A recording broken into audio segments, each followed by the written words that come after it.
he turns into a piano. Um, you see him a couple of times, and then he doesn't show up until the very end. Um, mm, well, either way, um, in addition to the road and the mirror, the Beast is also given this book. At first, I thought it was kind of pointless, but here's what the book does. You open it, you put your hand on it, you close your eyes, you think of a place you want to be, and poof, you're there. And they go to Paris, and I'm like, in my head, I'm like thinking, oh, that might explain Belle's appearance in Hunchback. I made a little joke, but there's a scene with they open this book. They like, what if we went away? Beast opens the book. She goes to her childhood home, and she gets to see her place when she was that she only just remembered, and she only been in there when she was a baby. She shouldn't have that much memory of it, but it's all torn down. It's all dusty. Sorry, I'm getting a message. Anyway, the old cottage, it used to be in Paris, and they had to move away. I'll explain that in the spoiler corner, but when they used that book for that one scene, and when she's when Belle is saying my father's in danger, the Beast says go to him. They don't bring up the book. They never bring up the book again. It's like used for that one scene. It's entirely pointless. There's no reason to have that book. And when she's going back to save the Beast, use the book. Use the book. It's like entirely pointless for them to have the book.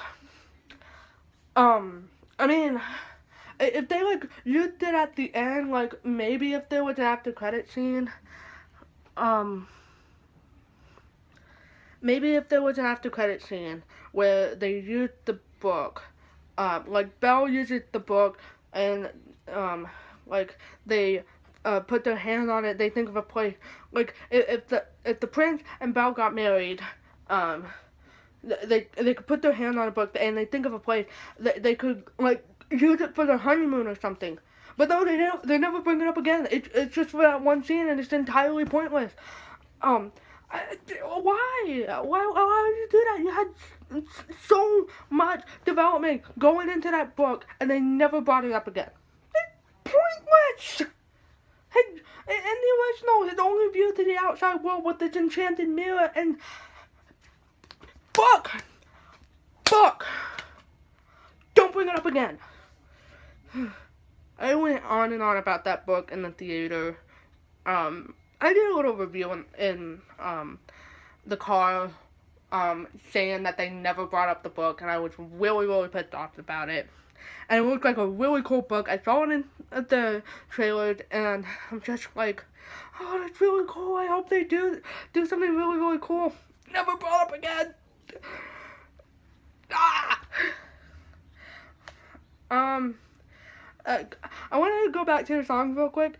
When they do the original song, the only song that I felt like were completely forced were Belle Reprise, and Something There. When they did Be Our Guest, the first 20 seconds, I guess, is a little forced. Like, it's like, oh, this was in the original movie, we gotta sing it. The first 20 seconds is really forced, but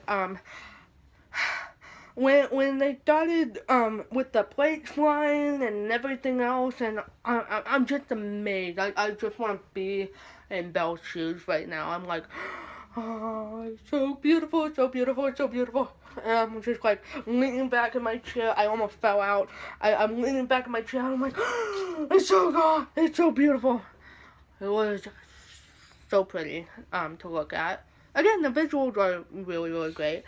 The only other song that I didn't felt was completely forced was the Gaston song, and oh my god, everybody goes on and on about this song from the original, and they're making memes about it. No one buys fried guys and eggs like Gaston.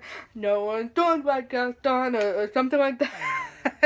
And they made a meme about Hurricane Gaston, and no one storms like Gaston, break winds like Gaston. No, that was bad.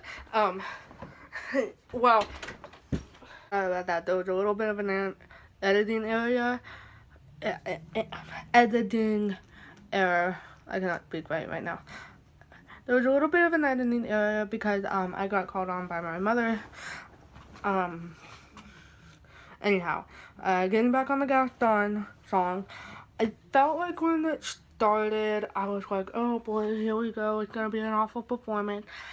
The more they move on, the better it got. And it's Jack Gad. Jack Gad is a really good performer. Again, he went on Broadway, Book of Mormon. He is really, really good.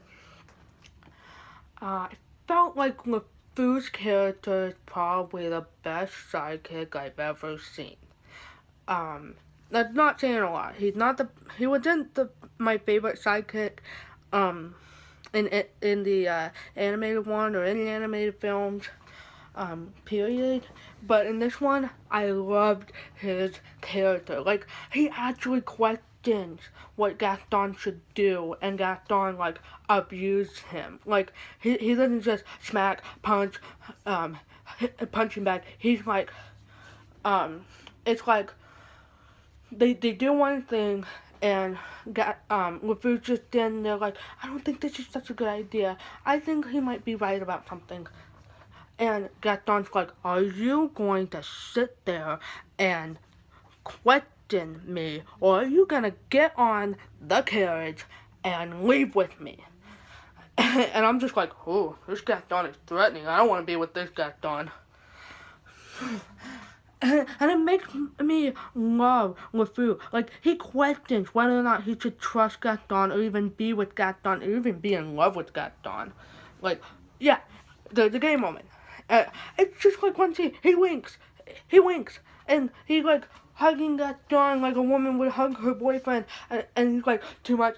Yeah, it's just one scene, and it's funny. It's not supposed to make you feel uncomfortable. Yes, it's the cringe type of funny, but it's still funny. And cringe-worthy comedy can take a lot of effort to make a person laugh, and that made me laugh. It was really, really, really funny. Well, I guess that's kind of it, for this Beauty and the Beast review. If you liked it, leave a comment. If you didn't like it, leave a comment. Just leave a comment in general. Let me know what you think, and I will see you later. Take care.